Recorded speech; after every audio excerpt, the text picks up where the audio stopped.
Par mémoire collective, il faut qu'on entende de notre part une définition à travers des souvenirs, bien sûr, des récits, des expériences vécues, mais aussi à travers des documents, et principalement des documents photographiques qui sont les archives que vous possédez.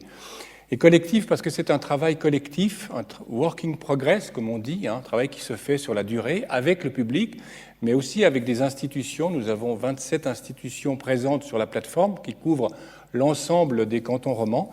Et puis ça concerne la Suisse romande. Je parle aujourd'hui de cette entité difficilement définissable, mais tout de même, c'est la partie francophone de la Suisse, mais je parlerai aussi d'une autre histoire qui s'est lancée au Tessin et au Grison, et l'espoir qu'on a d'ouvrir une plateforme également en Suisse alémanique pour l'année prochaine. Mais ça, c'est un projet à venir.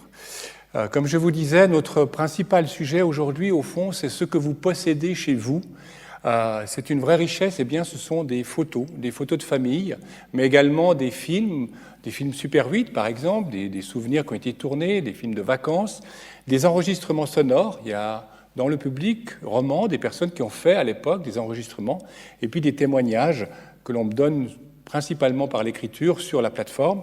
Au fond, toutes ces photos, elles n'ont peut-être apparemment pas d'importance parce qu'elles sont souvent sans grand intérêt esthétique, ou alors elles racontent des histoires à la fois personnelles qui n'intéressent peut-être pas tout le monde. Eh bien, avec notre histoire, on essaye de faire le contraire, au fond, c'est de donner de l'importance, de faire de ces documents de famille des sources d'intérêt général, une façon de d'écrire et de construire à travers ces images et à travers un projet éditorial que nous portons, une histoire collective de la Suisse romande. L'enjeu pour notre petite équipe, en fait, il est assez simple, il est assez clair, mais il est surtout très ambitieux. Cet enjeu, c'est que chacun, avec sa propre histoire, puisse trouver une place dans une histoire commune. C'est ça, au fond, la dynamique que nous voulons instaurer. Il n'y a pas de vie anonyme sans importance, il n'y a pas de parcours personnel ou familial sans intérêt. Il y a en revanche des histoires personnelles qui expriment une histoire sociale, une histoire culturelle d'une région, et à travers ces documents, c'est ce que nous essayons de mettre en avant.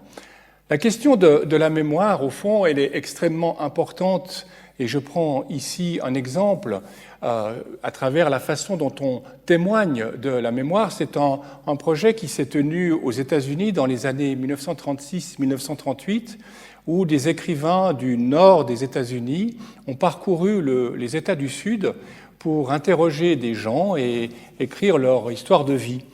Et ils ont notamment porté une attention particulière sur les Noirs, qui étaient, pour nombre d'entre eux, d'anciens esclaves. On est là dans les années 36, ou de fils ou filles d'esclaves. Et au fond, ils ont recueilli ces témoignages à l'époque, et ensuite ils en ont fait des textes, et puis l'ensemble a été déposé à la Bibliothèque du Congrès à Washington, et est resté comme une source consultable sous cette forme de papier et aussi de photographies réunies. Et à partir de 1999, les Américains ont mis en place un projet les responsables de bibliothèque du Congrès ont mis en place un projet de numérisation de ces documents, de ces 2300 témoignages et 500 photographies qui ont été réunies, et aujourd'hui c'est consultable en ligne.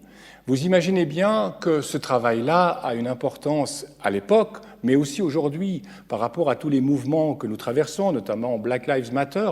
On voit bien que la question de la mémoire, de la question de l'expression d'une expérience, d'un vécu, a une place et peut être considérée comme un élément constructeur de la notion d'histoire commune.